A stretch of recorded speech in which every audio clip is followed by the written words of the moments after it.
pigs and eating pig slop. And in Luke 15, verse 17, there's the turning point in his life. It says he came to himself. He said, what am I doing here? I'm going to go home. So have you ever done that? Have you ever strayed far away from where you thought you ought to be or where you knew you shouldn't be, and then come to your senses and you said, how did I get here? This is stupid. I'm going in the right direction. I'm going to go back home. I'm going to do right. I'm going to get my life in balance. So no matter how old or how young you are, take an honest look at yourself. I think we all need to do that at certain periods every so often. So ask yourself mentally, am I mentally sharper than I was 5 years ago? If not, why not? What am I going to do about it? I know a lot of Christians who are mentally flabby. We turn on our TV or our laptop and we put our minds in neutral for 6, 7, 8, 10, 12 hours a day, some people, and just check out. How about physical balance? Am I always complaining of a lack of energy? Am I always tired? Do I not watch what I eat or how I exercise or how much sleep I get? Am I a workaholic or do I take time off for physical restoration? And then spiritually, is my first reaction to a problem to pray, or is that kind of my last resort? Do I make time for God? Do I trust Him? Do I believe Him? Do I really know Him? Am I reading the Bible? Or am I just a duty Christian who just comes on Sundays and sits in the pew? Emotionally, do I worry a lot? Am I a moody person? Do I lose my temper at the slightest little thing? Am I irritable? Do I get depressed easily? Do I sulk when things don't go my way? None of us do that, right? Socially, who can I count on as a genuine friend? And who would say I'm a genuine friend to them? Do I spend time with other Christians or do I make excuses not to? Is it hard for me to get along with people? So a helpful thing is to ask somebody you trust to tell you how you're doing in each of those areas. It's also a scary thing, but they will hopefully be more objective than you might be. I mean, if I'm grading myself, I'm going to say, yeah, I'm pretty good at that, even if I'm not really good at that because I don't want to be honest, maybe. So ask your spouse to do that, or your boss, or your best friend, or even your children. The fact is we all have blind spots, and someone else can kindly, if you trust them, help you see those blind spots. So the Bible says there's safety and wisdom in a multitude of counselors. In Proverbs 11:14, it says, where there is no guidance, the people fall, but in abundance of counselors, there is victory. So when in doubt, check it out with somebody you trust. Second thing you do is write down a plan of action. You have to be intentional to make things get better. You can't just wait for it to happen and hope it changes.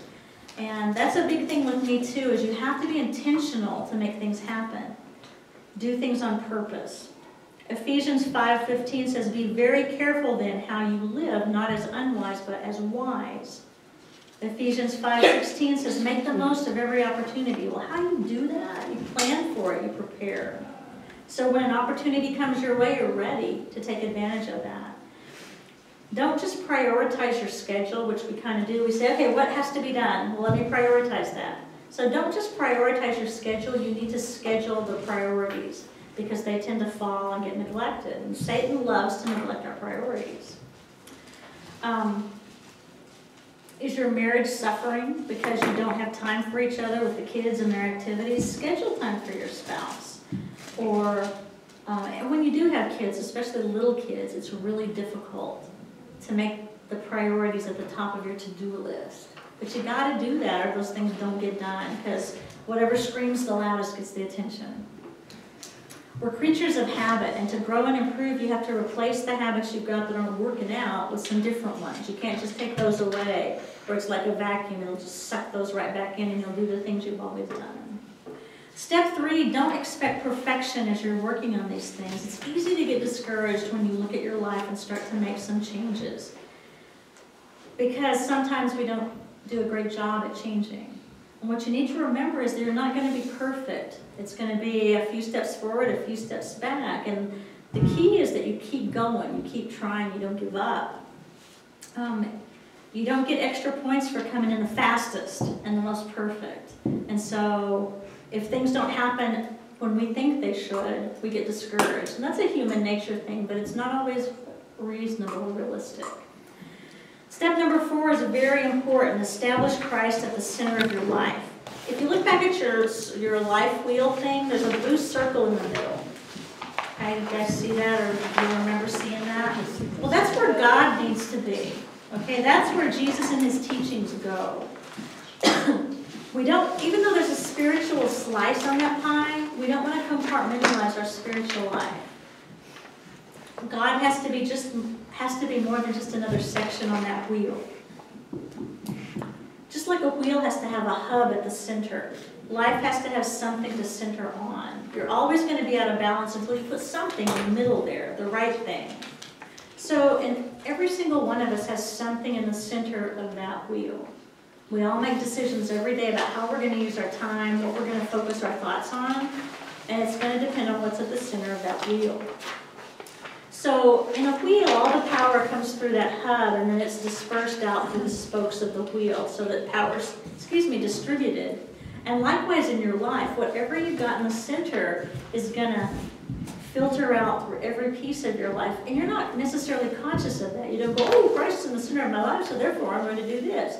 It's just there. You've internalized that. And so that gives power and direction to the other parts of your life.